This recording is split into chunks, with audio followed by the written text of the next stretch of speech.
few weeks ago, I packed up all my stuff and said bye to America. I spent 11 hours on a flight, then another hour on a train, but I finally made it to my new home.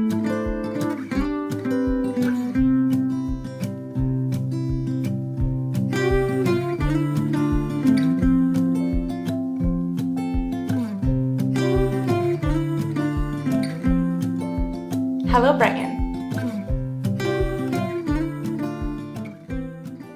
So first things first, why Brighton? So for those of you who don't know, my dad was born and raised in the UK and moved to the States in like his mid-20s. So last year I was actually able to get my UK passport and officially become a dual citizen. So as soon as I got that, I knew I wanted to spend some time here, even try to live here for a little bit if I could.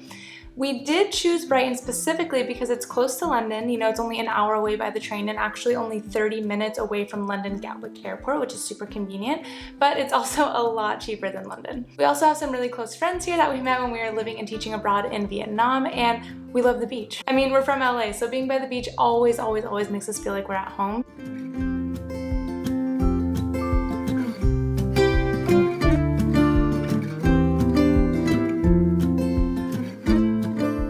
So we were able to get this short-term lease in Brighton here for about 6-ish weeks to see if we like it, but also, you know, use it as our home base so we can explore other parts of the UK and see if we feel at home somewhere else too. So let's go ahead and dive into the requirements for moving to the UK, since obviously for us, it's me legally being here as a citizen and getting to live here and then sponsoring Nick as my partner, so it's a bit different. So how long can Americans stay in the UK? Americans can actually stay in the UK for 6 months without needing a visa, which is super different from the EU, where Americans can actually stay in for 3 months, but then also need to leave for 3 months. So if my research is correct, you can stay in the UK for 6 months as an American, leave for a few days, and then come back, and then the clock restarts.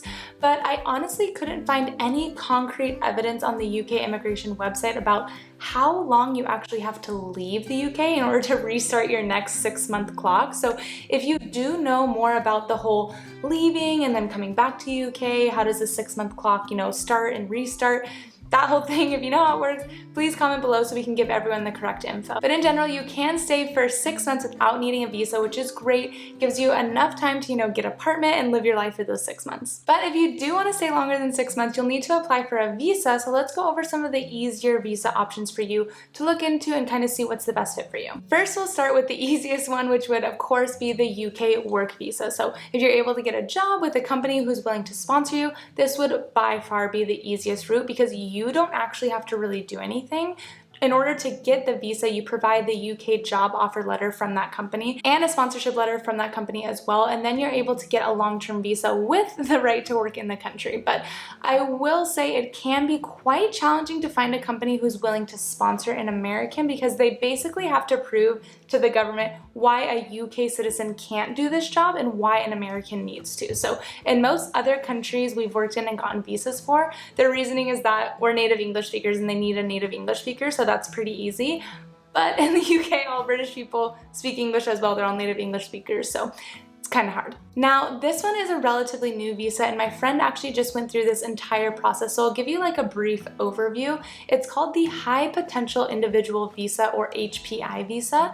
That's for recent grads. So if you graduated with a bachelor's, a master's, or a PhD from an acceptable UK equivalent university within the last 5 years, you are eligible. So you don't need a work sponsorship, or you don't need to be sponsored by a friend, a spouse, a family member. The point of this visa is to attract highly educated individuals to the UK and bring new talent here, you know, in a mix of different fields, and it's actually valid for 2 years. So you do need to pay about £925 for the application, another £1,248 for healthcare for the 2 years that you will be here. And then you also need a bank statement that says you have £1,270 in your bank account so you can prove that you can support yourself in the UK. So the whole application process for her took about 3 weeks, so it was relatively quick. So if you have the money, it seems like it would be the best route. So I'll go ahead and put the link in the description for more information on this visa, so you can also check if your university is eligible for this.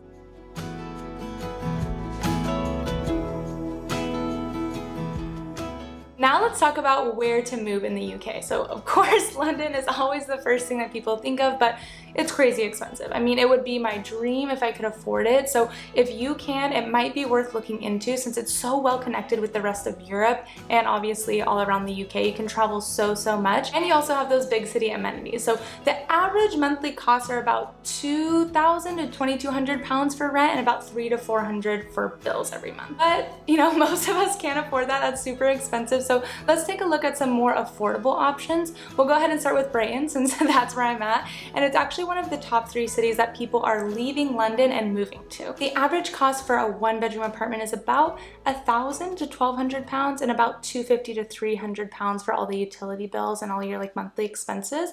One of my next videos is actually a Brighton apartment tour where you can see what you get for the price, and then I dive deep into the cost of living in Brighton, so make sure to hit that subscribe button so you don't miss out on that. The other 2 cities in the top 3 I was talking about where they're leaving London and moving to are actually Birmingham and Bristol. So Bristol is roughly the same price as Brighton with an average rent of about £1,000 to £1,200 and $250 to $300 for all the monthly bills and utilities. And Birmingham is actually significantly lower at about £800 to £900 for rent and about £200 to £250 for bills per month. We also have Oxford, which is only an hour from London on the train, but it is a little bit pricier at about £1,300 to £1,400 for rent per month and about $150 to $200 on bills. So I did have to throw that in there since that's where my dad's from and I've always dreamed of visiting there. He says it's seriously like a fairy tale, so I'm super excited to visit Oxford soon. Now, once you decide where you want to live, you need to find an apartment, right? So in general, it's pretty similar to finding an apartment back home in the States. You just have to go on a website, search for the area you want to live in, put in the filters, maybe like price and amenities, things that you're looking for.